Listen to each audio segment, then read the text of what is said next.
مصر کے جنگل میں ایک شہزادہ چند بکریاں چراتا اور ان سے حاصل ہونے والے دودھ اور جنگل کے پھلوں پر گزارا کرتا۔ وہ تھا تو شہزادہ، مگر نہ تو اس میں شاہوں والا غرور تھا اور نہ ہی وہ جاہ و جلال۔ وہ عام انسانوں کی طرح زندگی بسر کرتا، روکھی سوکھی کھاتا، بیشتر وقت اپنی رعایا کی خدمت اور خدا کی یاد میں بسر کرتا۔ اس کی نیک چلنی کا پوری ریاست میں چرچا تھا۔ اسے یہ خصوصیات اپنے رحم دل باپ سے وراثت میں ملی تھیں۔ ایک دن شہزادہ معمول کے مطابق رعایا کے مسائل سننے کے بعد جنگل میں دنیا سے بے نیاز خدا کی یاد میں مہو تھا کہ اس نے دیکھا کہ ایک غریب لکڑہارا اپنے گدھے کو ساتھ لیے ہوئے لکڑیاں کاٹ رہا ہے اور اس سے باتیں بھی کیے جا رہا ہے۔ حالانکہ اسے معلوم تھا کہ نہ تو گدھا اس کی بات سن رہا ہے اور نہ ہی سمجھ رہا ہے، اور پھر وہ زاروں قطار رونے لگا۔ شہزادہ یہ دیکھ کر بہت حیران ہوا کہ لکڑہارا روزانہ لکڑیاں کاٹتا، گدھے سے چند باتیں کرتا اور پھر پھوٹ پھوٹ کے رونے لگتا۔ چند روز یہی معاملہ رہا۔ جب رحم دل شہزادے سے اس کا رونا دیکھا نہ گیا اور وہ یہ گھٹی سلجھانے میں ناکام رہا تو بالآخر درخت کی اوٹ سے باہر آ گیا اور لکڑہارا سے پوچھا، اے لکڑہارے، تیری اس طرح بلک بلک کر رونے کی وجہ کیا ہے؟ غریب بوڑھا ہمدرد انسان سامنے پا کر اور شدت سے رونے لگا اور سسکیوں کے ساتھ اپنی بدبختی کی کہانی سنانے لگا۔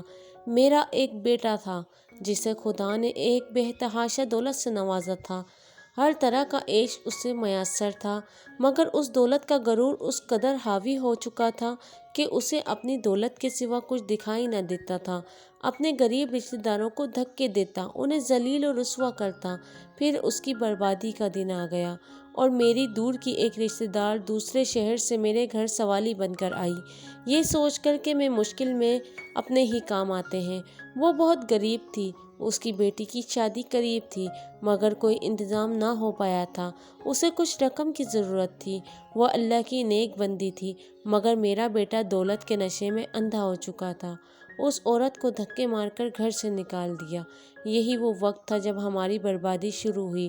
اسی رات سرخ آندھی چلی، بجلی کڑکی اور تیز بارش ہوئی۔ میں اور میرا بیٹا اپنے نرم بستر پر مزے سے سو رہے تھے اور وہ عورت پوری رات ہمارے دروازے سے لگی روتی رہی۔ شدید طوفان اور رات کے گھنے اندھیرے میں دوسرے شہر واپس جانا اس کے لیے ممکن نہ تھا، اور وہ ضعیف عورت پوری رات اس طوفان کا مقابلہ کرتی رہی اور میرے بیٹے کو رحم نہ آیا۔ صبح جب میری آنکھ کھلی تو مجھ پہ قیامت ٹوٹ پڑی۔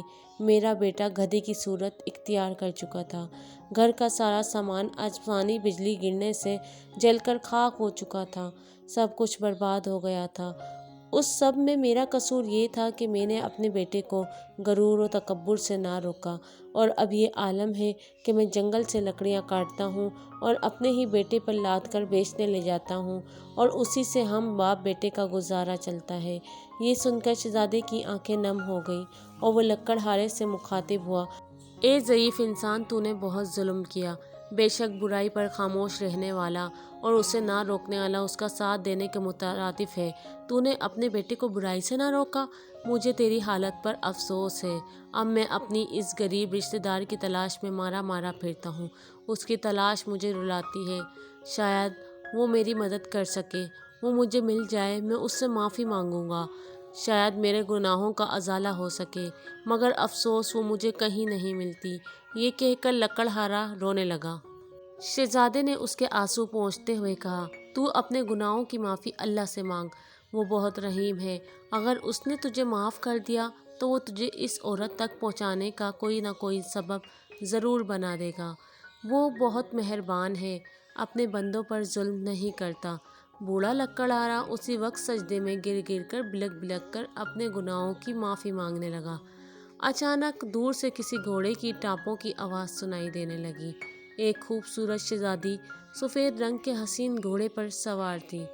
قریب آ کر شہزادے سے مخاطب ہوئی، اے شہزادے، آخر یہ کیا ماجرا ہے؟ شہزادے نے بوڑھے کی رام کہانی شہزادی کو سنا دی۔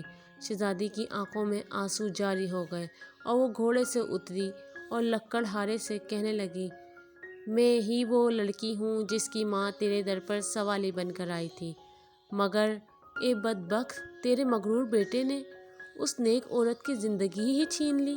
ساری رات تیرے دروازے پر تیز بارش میں طوفان کا مقابلہ کرتی رہی کہ شاید تجھے رحم آ جائے، بلآخر تیز بارش کی ٹھنڈی بوندوں کو وہ بوڑھی جان برداشت نہ کر سکی اور دنیا سے چلی گئی۔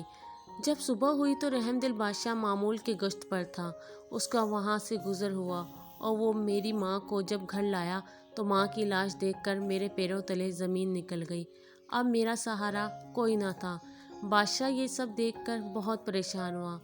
بالآخر اس نے مجھے اپنے ساتھ لے جانے کا فیصلہ کیا۔ کچھ عرصے میں اس کے محل میں رہی اور اس نے مجھے نیک لڑکی پا کر میری شادی اپنے بیٹے سے کرا دی۔ شاید یہ میری ماں کی دعاؤں کا نتیجہ تھا، جس نے میری خاطر اپنی جان قربان کر دی، اور اس رب نے مجھ غریب کو فرش سے اٹھا کر عرش پر بٹھا دیا اور اس نیک شہزادے سے میری شادی کرا دی جو اس وقت تیرے سامنے کھڑا ہے، اور تجھے تیرے مغرور بیٹے کے کرموں نے عرش سے فرش پر گرا دیا۔ خدا کی قدرت دیکھ کر لکڑہارا شرمندگی سے زمین پر گڑتا جا رہا تھا اور رو رو کر شہزادی سے معافی مانگی۔ شہزادی بہت رحم دل تھی۔ لکڑہارے کے آنسوؤں سے اس کا دل بھر آیا اور اس نے اس کو معاف کر دیا۔ خدا کی قدرت! لڑکا اس لمحے اپنے اصل روپ میں آ گیا اور خدا کے حضور سجدے میں گر گیا اور شہزادی سے بھی معافی مانگنے لگا۔